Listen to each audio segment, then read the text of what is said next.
হয় আমার কন্ট্রাকচুয়াল যাবে যে হ্যাঁ আপনি আমার কাজ দিবেন, আমি কাজ করে দিব, কাজ অনুযায়ী পেমেন্ট করবেন।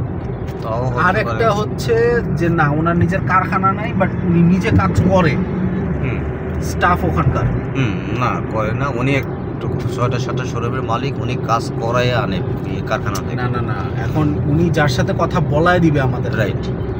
সে যদি এমনটা হয় যে ওখানকার একজন স্টাফ বা ওখানকার একটা স্টাফ আমি নিয়ে এসে পড়তে পারি যে হ্যাঁ তুমি একাই কাজ করবা, আস্তে ধীরে কাজ করো, মাসে একটা শাড়ি বানাবা, ইউনিক একটা সিঙ্গেল ডিজাইন, শেষ, তোমার মাস ওয়াইজ আমি চুক্তি হিসাবে বেতন দিয়ে দিই। না সেরকম লোক আছে, সেটা আমি বাড়ি করে দেবো, আমার মার্কেটই আছে। সেটা যদি হয় সেটার হিসাব আলাদা।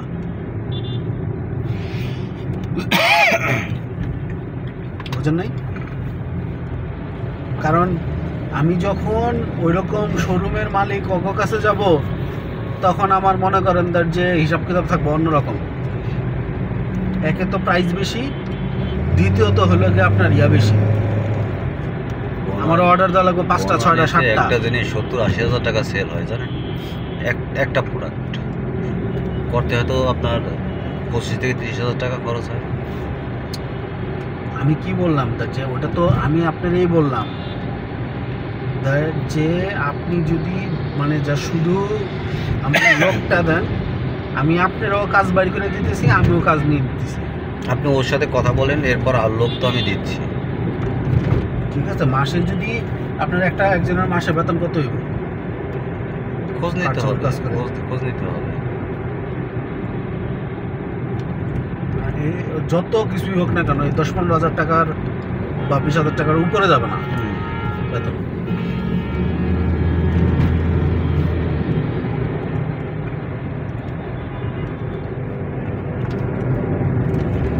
আগুন লাগছিল কোনটাতে?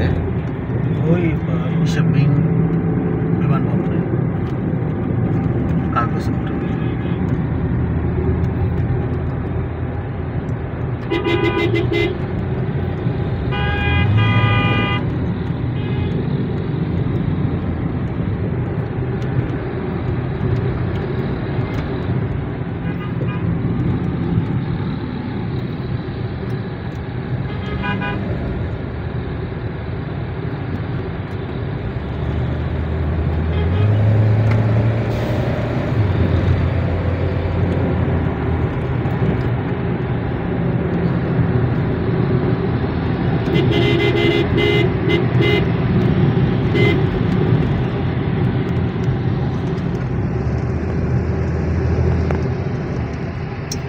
ভবনেই যেতে বলছে।